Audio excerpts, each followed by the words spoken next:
Yo, what's going on, guys? And today we're doing my Utah Jazz season preview and prediction. And I think this is a team that's going to at least be in the play-in. This might be one of the quickest rebuilds ever. They went 37-45. Didn't make the playoffs. I'm pretty sure that was on purpose because they wanted a decent draft pick, which, hey, ladies and gentlemen, they got themselves a decent draft pick. Current roster is Colin Sexton, Jordan Clarkson, Lauri Markkanen, John Collins, Walker Kessler, which is probably going to be your starting lineup, which is absurd.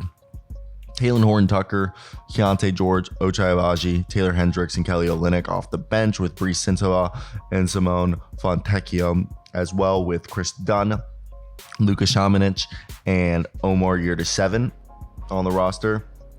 John Juzang, Joey Hauser, and Mika Potter make up the 3 two-ways. Romeo Langford, Tavion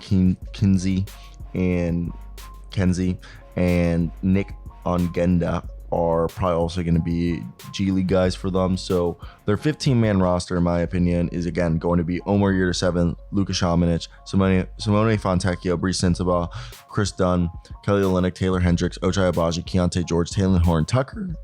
And then I say right now the rough starting lineup: Colin Sexton, Jordan Clarkson, Lauri Markkanen, John Collins, Walker Kessler.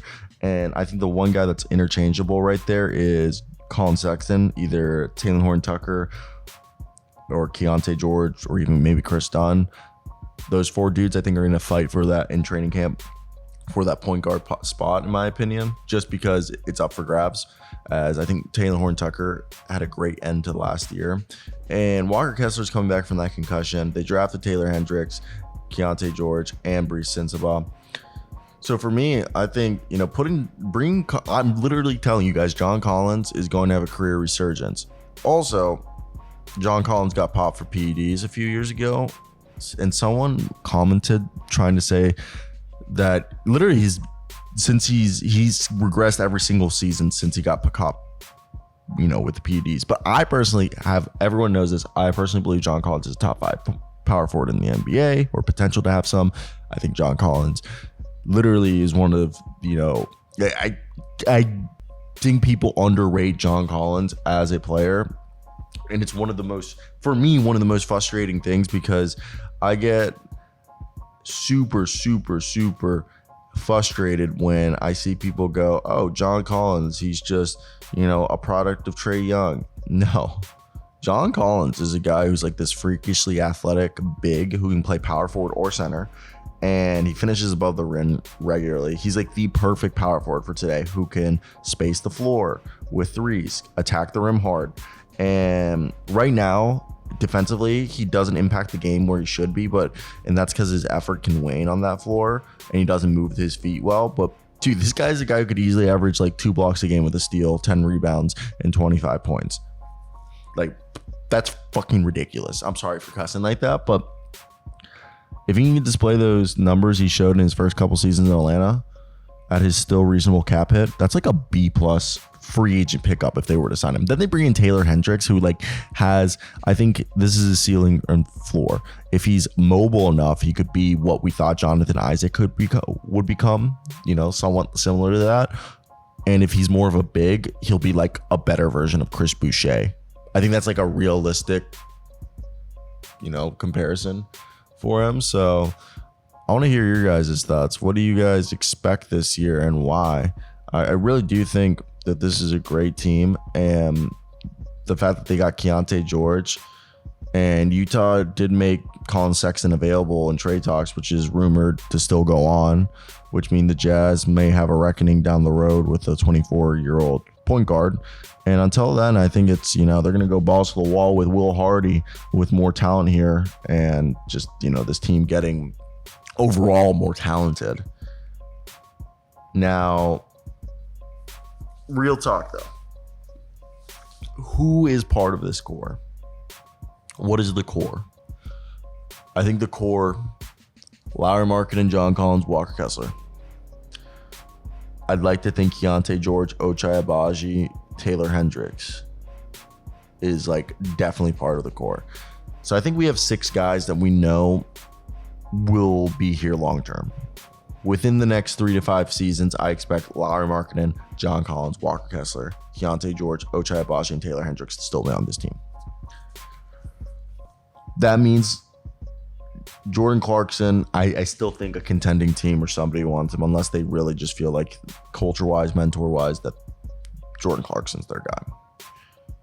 I definitely think Colin Sexton's getting moved.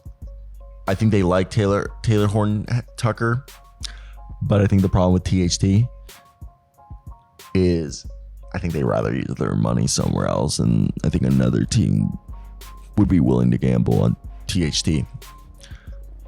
Chris Dunn, I think they're interested in making him like a really good backup. Simone Fontecchio, he could have a great year. It's all about if they actually give him the opportunity, which we saw at the end of the year.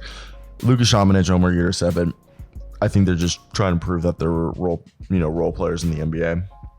Brees, he's got to show you can play defense at an NBA level. And then the two-way guys. But yeah, I think like Lowry, that's your franchise cornerstone. I think John Collins and Walker Kessler, like you have your three positions in your starting lineup figured out. And then in the future, you could say that Ochai would be your starting shooting guard and Keontae George at point guard. Okay. And then eventually, Taylor Hendricks starts and John Collins the center, or you move John Collins to the bench and then the starting lineups Taylor Hendricks, Walker Kessler, Lowry Markkanen, Ochai Agbaji, and Keontae George in 2-3 years. I think that's a good team, and I think we're going to start to see what the future of this Utah Jazz squad actually is in comparison with like what we've seen over the last few years.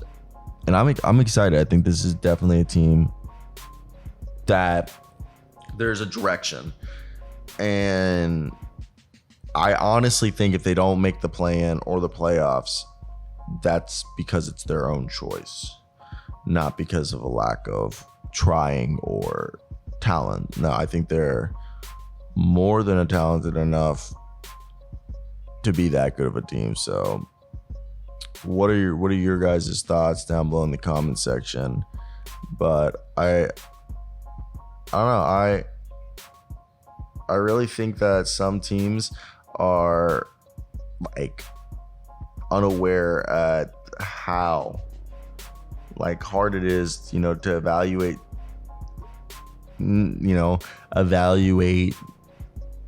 talent and be able to stack talent correctly on a roster and be able to, I'd say, properly put it all together, in my opinion. I don't know. I know there's a lot of thought when it goes into accumulating, because when you accumulate players, you got to make sure it's like they're cohesive. And I think they've done a good job of that. Let me know your thoughts down below. Like, comment, and subscribe.